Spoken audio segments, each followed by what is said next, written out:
Como ya saben quienes siguen este programa, nos gusta hablarles acerca de la vida, de la justicia, de la solidaridad, de la paz y de tantos otros valores que cultivan el espíritu y contribuyen a mostrar la dignidad de la persona. Hoy abordaremos un movimiento de apostolado seglar que lleva décadas defendiendo estos valores y denunciando las injusticias de este mundo. Nos referimos al movimiento cultural cristiano y para hablarnos de este movimiento de militancia cristiana contamos con Ana y Víctor. Bienvenidos a nuestro programa. Pues encantado de estar con vosotros durante esta mañana. Bueno, esta realidad de apostolado seglar lleva por nombre Movimiento Cultural Cristiano. Pero, ¿qué tipo de cultura promueve y además desde este movimiento se hace? Pues podríamos concretar en tres las características de la cultura que queremos potenciar. En primer lugar, aunque suene raro, la autogestión. Entendemos que la autogestión es el asumir la responsabilidad que cada uno tiene en la vida personal y en la vida pública. Por lo tanto, es un elemento esencial para el desarrollo de la dignidad de las personas, el ser respetadas en su capacidad de decisión y, por lo tanto, una cultura autogestionaria, que nadie se inhibe de lo que son sus responsabilidades en la vida personal, en la vida privada y en la vida pública. También la otra característica sería la cultura asociativa. Solos no podemos nada. Es fundamental, somos personas, no somos individuos. Y las personas tenemos una dimensión relacional que nos exige para afrontar cualquier cosa la asociación. Y la cultura solidaria. Y en este sentido quería remarcar el concepto de solidaridad que siempre potenciamos, porque es una palabra que está siendo demasiado utilizada para demasiadas cosas, ¿no?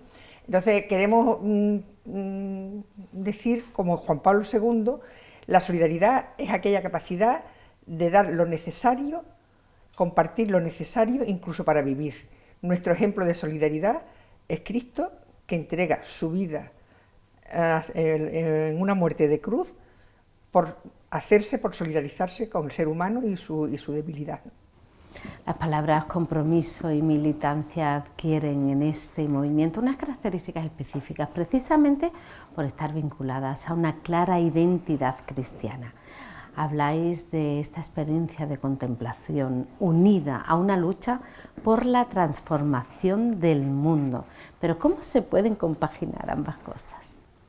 Bueno, nosotros estamos en el movimiento cultural cristiano organizados por equipos y por familia de familia, y damos mucha importancia precisamente a estar en el mundo sin ser del mundo. Hemos trabajado en experiencia de partidos políticos, de sindicatos, de realizaciones profesionales, y entonces pues mantener esa tensión no es nada fácil. Nosotros por eso tenemos una serie de medios, de jornada de espiritualidad, para mantener esa doble tensión, de estar en la realidad, en el mundo, sobre todo en realidades de frontera, en realidades de empobrecidos, donde muchas veces pues, esos problemas te aplastan. Entonces, pues la vida asociada, la vida de los equipos, la vida de todo el movimiento, el tener un análisis, el tener toda una estrategia, unos planes y unos compromisos, pues lleva a que ese aterrizaje y esa unidad fe-vida pues se pueda llevar. Imagino que habéis recibido la herencia de importantes experiencias, pero ¿qué papel ha jugado en vuestro movimiento la militancia del apostolado obrero, con nombres como Guillermo Rovirosa o Julián Gómez del Castillo? Pues le estás hablando de los que son realmente los inspiradores del movimiento cultural cristiano. Nosotros entramos en contacto con toda esta realidad pues, en lo que fue la editorial CIX, que es una genialidad puesta en marcha por Guillermo Rovirosa, junto con Julián Gómez del Castillo, junto con don Tomás Malagón, y fue en el año 63, poco antes de morir Rovirosa, en pleno Concilio Vaticano II, antes de que existiera el actual Código de Derecho Canónico, y antes incluso de la transición en España, en plena dictadura, Rovirosa se da cuenta que es necesario un tipo de organización laical donde los laicos asumamos la responsabilidad de nuestros propios actos, de manera que no derivemos hacia la jerarquía de responsabilidades que tendríamos que asumir como laicos adultos, ¿no? Y entonces las CIS tenemos documentos en lo que fundan realmente en una dictadura bajo el nombre de Editorial CIS, lo que fundan es una asociación de apostolado privado. Después del concilio, en el posconcilio en la Iglesia y después de la transición, después de del firmarse la Constitución Española del 78, pues ya se pone en marcha lo que es el movimiento cultural cristiano. Ya había muerto Rovirosa y recoge pues todo ese bagaje con don Tomás Malagón, con Julián, que nos transmite pues a través de su vida la figura de Guillermo Rovirosa. Sí, yo añadiría una cosa que me parece muy importante, que estos militantes estaban casados y realmente el atractivo era cómo vivían la familia militante. Entonces, tanto su mujer, la mujer de Julián Trini, como Caterina, como toda una serie de familias militantes obreras, pues vivían esa vida cristiana, sencilla, de pobre, pero intentando vivir esa justicia, esa solidaridad en la vida práctica. Ana, has nombrado la Editorial CIS, pero ¿qué otro tipo de actividades o experiencias lleváis a cabo? Porque hay toda una red de casas de cultura de solidaridad, hay también campañas y publicaciones. Pues mira, nosotros el elemento central del movimiento cultural cristiano, digamos, para qué hemos nacido, que es nuestro empeño fundamental, es la formación de militantes cristianos, para que se dé una cultura autogestionaria, para que las personas podamos ejercer nuestra propia responsabilidad. Es fundamental la formación de la conciencia y por lo tanto la formación, digamos, de la persona como tal, ¿no? Y desde ahí nosotros, la formación no es teoría, no es académica, sino es formación de la vida y para la vida, ¿no? O sea, para la vida. Y por eso todas las actividades las centramos, digamos, como en cuatro patas, ¿no? Son las plataformas, 3 plataformas, que van todas dirigidas a esto mismo, a la formación, ¿no? Que es la editorial Voz de los Sin Voz. Por eso hablas tú de que tenemos publicaciones de libros, publicaciones de revistas, la web solidaridad.net, donde vamos elaborando un material que sirva para el diálogo en grupos de lectura, para la formación de los militantes, ¿no? Por otro lado, tenemos que denunciar, queremos hacer presente a los más pobres de la tierra. El movimiento quiere seguir a Jesucristo desde la vida de los pobres, con un amor incondicional a la Iglesia. Y es la campaña por la justicia en las relaciones norte-sur, con un lema central ahora mismo que es: esta economía mata.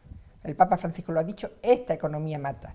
Y por lo tanto vamos a denunciar las víctimas de esta economía, ¿no? La situación de las víctimas. En tercer lugar, pues las formas de vida. Víctor ha hablado de familias. Tenemos que mostrar que se puede hacer una vida desde la gratuidad, desde el valor económico de la gratuidad, desde la convivencia y la fraternidad.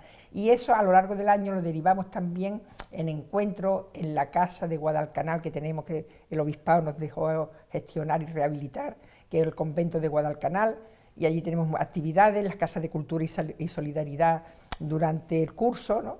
Esa tarea formativa. Y en último lugar, creemos que una pieza fundamental para un laicado adulto, pues tenemos los sectores, le llamamos los sectores, que es donde revisamos desde el punto de vista cristiano toda nuestra actividad en el mundo como profesionales, y queriendo dar una dimensión institucional a nuestra vida en el mundo, como familia, como profesionales.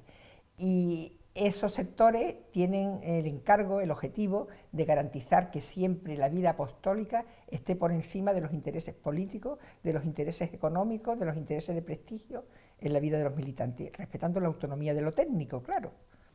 Siempre habéis estado atentos al magisterio de la Iglesia, analizando especialmente aquellos documentos de los últimos papas con mayor preocupación social y dándolos también a conocer.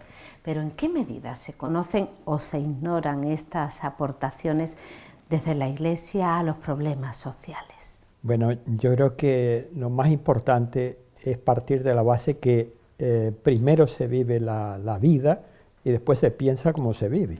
Cuando uno está viviendo el mundo que hay, de una economía de pobreza, de esclavitud infantil, de paro, de migraciones forzadas, de aborto, de ataques a la familia, Es decir, cuando uno está viviendo todos estos problemas de la familia humana en cristiano, de la familia de Dios, es decir, pues uno realmente pues le tiene que conmover. Entonces, la doctrina social de la Iglesia no es una doctrina propiamente, no es una cosa teórica. El 80% de los miembros de la Iglesia son hoy empobrecidos. Entonces esos problemas, cuando está el Papa ahora en Irak, o sea, uno va viendo que todas esas poblaciones que son nuestra familia están viviendo problemas de guerra, de hambre. Entonces cuando cuando la Iglesia emite un documento, es decir, lo está emitiendo porque está viviendo y queriendo dar una respuesta desde el Evangelio a esos problemas. El Papa Juan Pablo II denunció tanto el comunismo como el neoliberalismo o capitalismo salvaje. Hemos cambiado de siglo y parece que estamos inmersos en un cambio de era a todos los niveles: político, social, económico, tecnológico. Pero ¿cómo valoráis la situación del mundo en la actualidad? ¿Hemos hecho algún progreso ante las causas de la pobreza y también las desigualdades económicas? Hemos vivido toda la denuncia, como decía Víctor, de la inmensa mayoría de la humanidad en situaciones de dictadura, de hambre, de tortura, de migraciones, o sea, el infierno que está viviendo la mayor parte de la humanidad. En este cambio de época se pretende reducir la pobreza, pero ¿cuál es la propuesta que está viendo altos mandatarios, digamos, lo que suelen llamar los amos del mundo, ¿no? ¿Qué propuestas están haciendo para reducir la pobreza? Pues reducir el número de comensales en la riqueza del mundo. No se trata de cambiar las causas, de cambiar las estructuras, de cambiar la economía. Se trata de reducir el número de pobres. ¿Cómo? Impidiendo que nazcan en esas zonas personas, favoreciendo enfermedades, guerras, muertes, para reducir ese número. Bueno, el Papa Francisco también tiene una gran sensibilidad para los problemas sociales y ha mostrado especial preocupación por la degradación del medio ambiente y su repercusión económica sobre los pueblos empobrecidos. ¿Cuáles serían las aportaciones más importantes del Papa Francisco acerca de los temas que más os preocupan? Él es miembro, es decir, forma parte de un movimiento que nace en el Concilio Vaticano II, que después aparece en una serie de sínodos de Puebla y termina en el Sínodo de Aparecida. El proyecto de Aparecida era frente a ese mundo de empobrecidos en Iberoamérica, es decir, ¿qué tiene? ¿Cómo evangelizar? ¿Cómo tiene que ser esa nueva evangelización? Y eso es el proyecto de Evangelium Gaudium, es decir, cómo evangelizar desde los más pobres, desde los movimientos de base, cómo hacer que dentro de ese desarrollo pues se respete a la naturaleza, porque ellos tienen también toda la Amazonia, toda una serie de riquezas inmensas. Entonces esas riquezas naturales están siendo expoliadas por esas grandes empresas, y por eso es otro segundo elemento muy importante de Francisco, es la denuncia permanente de ese sistema. Esta economía mata, por lo tanto es necesario otra nueva economía, otra nueva política, otra nueva cultura. Muchísimas gracias por acompañarnos en Testigos hoy, mostrarnos esa gran labor que realizáis y siempre en clave de esperanza.